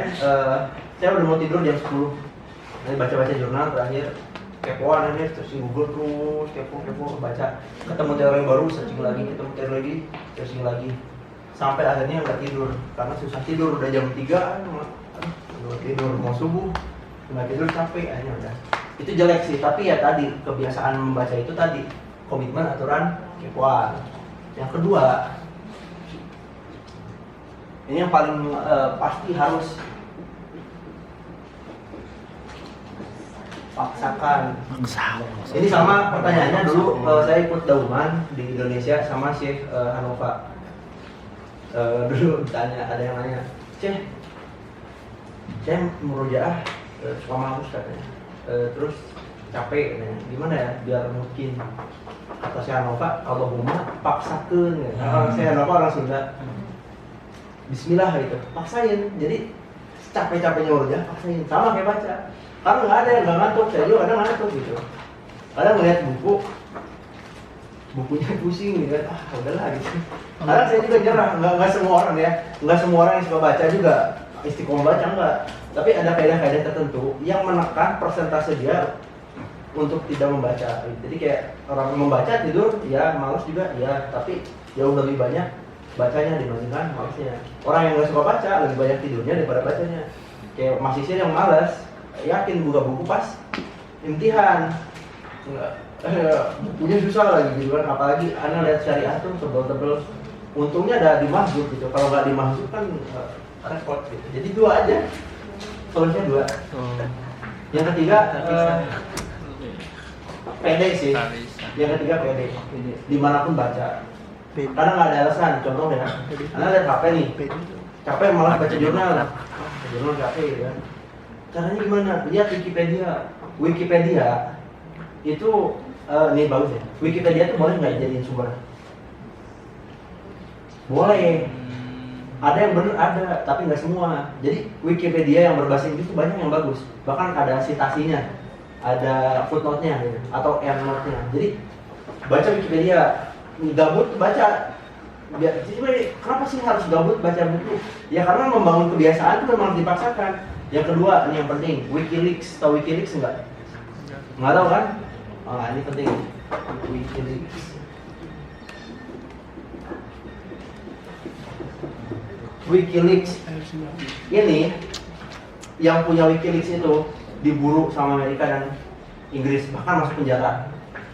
Sekarang katanya udah dibebaskan. Tahu nggak kenapa? WikiLeaks apa artinya? Ngebocorin. Iya itu. Pokoknya inti dari WikiLeaks ngebocorin, nenarin gitu. WikiLeaks ini isinya apa? Semua yang tidak bisa kita lihat, data-data perang, data-data intelijen. Jadi kalau teman-teman suka lihat kebiadaban Amerika ketika Irak membunuh orang sipil. Ketika Amerika memasukkan propaganda dan sebagainya, semuanya ada di WikiLeaks. Jadi yang gabut ada. Teman-teman suka filsafat, baca ini. Plato. Stanford. Plato tuh apa? Pluto. Saya lupa nih. Coba search aja di Google. Plato Stanford. Entah Wikipedia apa? Entah Plato Stanfordpedia, entah Plato Stanford ensiklopedia. Oh, ensiklopedia benar. Nah, ensiklopedia. Ini teman-teman, udah ada yang search nggak? Ini teman-teman kalau suka filsafat ya, dan bisa bahasa Inggris tentunya. Kalau nggak bisa, pakai fitur titik 3 sebelah kanan, terjemahkan. Pakai Google. Tapi kalau ada yang error dan pemahamannya salah, itu tanggung jawab masing-masing ya, bukan anak. Ini isinya apa? Semua terkait filsafat ada. Searching aja ngapain? Gabut atau lihat daftar isinya gitu kan, ensiklopedia. Baca satu-satu kita dapat pengetahuan dan informasi. Jadi tadi ya, biar nggak ngantuk, baca yang digemari. Kedua, setel di HP itu apa? Ini kan apa nih? Ketika digeser, keluarnya artikel. Artikelnya yang sesuai dengan apa? Yang sesuai dengan algoritma kita. Artikel tuh nggak lebih dari 10 menit kok. Jadi kebiasaan membaca tuh dipaksakan. Kalau lebih gitu sih. Jawaban agak kompres itu. Ini kalau ketika dibaca, kita seolah-olah jadi benar-benar paham bener. Wah, kita kayak gini. Tapi setelahnya kadang suka lupa. Yang pertama adalah pengulangan. Tapi ketika mengulang, tadi pakai impersonal. Kira-kira worth it nggak untuk diulang? Satu itu. Kedua, buat note. Buat note apa? Contoh, kalau anak buat note tuh kayak begini. Bab 1. Kalau anak dibaca gini. Bab 1 olah. Tulis yang pentingnya. Pernyataan atau konsep. Tulis sampai bab akhir. Yang ketiga adalah merangkum dan membuat Terpisah. bukan terpisah, kamu itu merangkum resensi. Itu penting. Buat rangkuman ini bisa buku, bisa rangkuman bab. Teman-teman, nah ini penting. Kenapa teman-teman harus baca jurnal berbahasa Inggris ya, bukan bahasa Inggris? Tahu nggak kenapa? Di jurnal berbahasa Inggris, selain artikel, di sana ada kolom yang disebut dengan discussion. Jadi kalau discussion itu cuma 4 halaman, 5 halaman, isinya penting. Bahkan ada yang disebut buku new books. New books itu apa? Buku baru. Buku baru.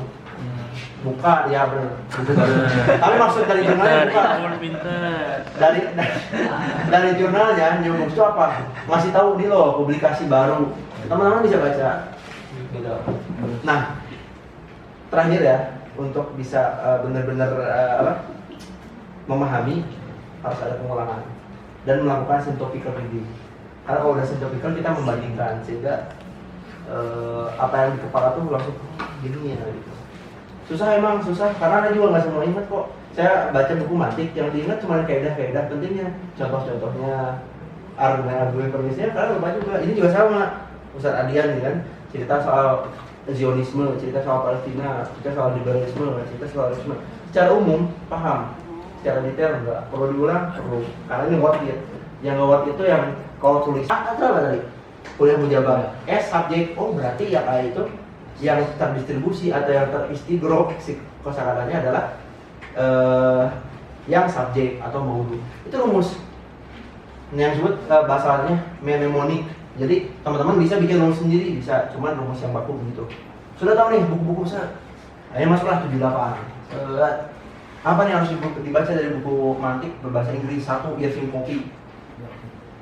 Copy. Penting nggak? Penting, karena dia paling gila.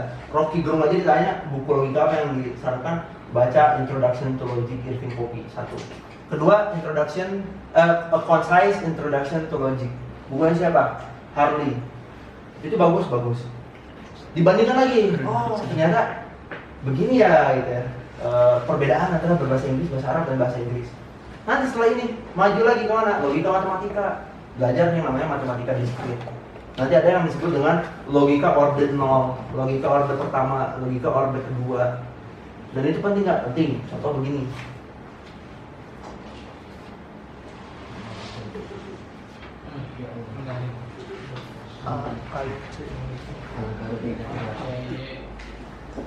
Bisa begini. Aksi. Excel. Orang melihat semua udah capek. Apaan? Ini disebut dengan logika order pertama. Order 0 gimana? Order 0 itu yang tabel kebenaran di SMA. Truth, false, tahu kan? Oh, nggak tahu juga. SMA gimana kau? SMA apa langsung dia? Ada kasih ini ya. Langsung kuliah dia. Kasih introduction mukadimah. Teman-teman, kalau hafal logika order 0 itu akan memudahkan mantik yang belajar di Azhar. Kenapa? Karena dia memberikan kepastian. Itu yang disebut dengan kondisional proposisi. Kondisional proposisi adalah pernyataan yang kondisional kayak kalau saya pergi ke sana maka bla bla bla. Paham kan? Itu nggak bisa dicontoh nih. Ada fallacy kayak gini. Kan di hadis yang apa hadisnya mungkinnya anak nggak hafal hadisnya. Allah itu mencintai orang yang mungkin, ya kan? Ada yang hatta yukina apa sih? Anak lupa. Adalah pokoknya maknanya begitu. Allah mencintai orang-orang yang memungkinkan lah gitu. Lalu disebutkan bagi kalau nggak mungkin Allah nggak cinta. Ini yang disebut dengan denying antecedent. Denying antecedent itu apa? Dia contohnya begini. Saya akan makan kalau bla bla bla. Ya, ternyata nggak makan berarti saya nggak mesti. Itu kan proposisi kondisional. Itu dibahas di order 0 yang tadi. Jika P adalah Q kayak gini loh gambarnya. Ini sekedar ini aja ya. P adalah Q. Q adalah S, maka P adalah S. Ini kan gampang ya? Karena yang begini, ini disebut dengan kuantum universal. A, misalkan X-nya apa? Masisir, semua masisir. C-nya apa? Misal dia C-nya masisir yang rajin, ya kan? Semua masisir yang rajin. Y maka X dia kondisional. Dia itu apa? Kalau pergi ke Madiafah pasti paham. Maka dibacanya bukan semua X C Y adalah X enggak, tapi semua masisir yang rajin jika pergi ke Madiafah pasti paham. Kalau ada yang nggak paham bukan berarti nggak pergi ke Madiafah. Gampang nggak? Gampang, cuma dikit. Nanti ada yang panjang semua. Saya bacanya keriting. Nanti ada lagi yang disebut dengan modal logik. Bandingkan lagi, kalau di mantik adanya mantik mujahat pakai bahasa Arab. Di matematika atau ini saya disebut modal logik. Dan teman-teman tahu nggak? Semua yang anak lihat mungkin pusing. Ini semuanya dasar AI. Jadi teman-teman nggak mungkin bisa AI, nggak mungkin pakai chat GPT kecuali ada ini. Bahkan sekarang ada iPad, tahu iPad? Dia ngeluarin kalkulator yang bisa menyelesaikan persamaan. Gila nggak sih? Gila. Anda ngelihat komentar ahli komputernya bilang apa? Saya nggak kebayang serumit apa coding dan formula matematika di belakang yang ngebuat iPhone ini. Makanya nggak heran kenapa ya kalau ada engineer perangkat lunak atau software engineer, dia dikasih misalkan satu project bisa 100 miliar. Kenapa sih? Nah, teman-teman akhirnya mikir, oh ternyata ilmu matematik bahasa Arab dan buku-buku tadi yang bahasa Indonesia tadi ada hubungannya dengan matematika. Karena teman-teman terkoneksi oleh banyak hal. Itu yang disebut dengan apa? Topical reading. Jadi reading to master. Susah nggak? Susah. Sama kayak jadi mufasir. Ya, ada orang bilang saya mufasir, baca bukunya apa? Al-Muqaddimah ila ilmi tafsir, Al-Manhaj ila ilmi tafsir, nggak bisa jadi mufasir. Apa namanya? Bacanya itu doang gitu kan. Jadi kurang lebih begitu. Terakhir ya, sebelum tanya jawab mungkin doang. Misalkan di sini decision theory, klik lalu keluar semua artikel-artikel yang dimaksud. Ini salah satu caranya. Nanti cara-cara lainnya akan dijelaskan, insyaallah. Mungkin sekian dari saya. Tadi udah dikembalikan.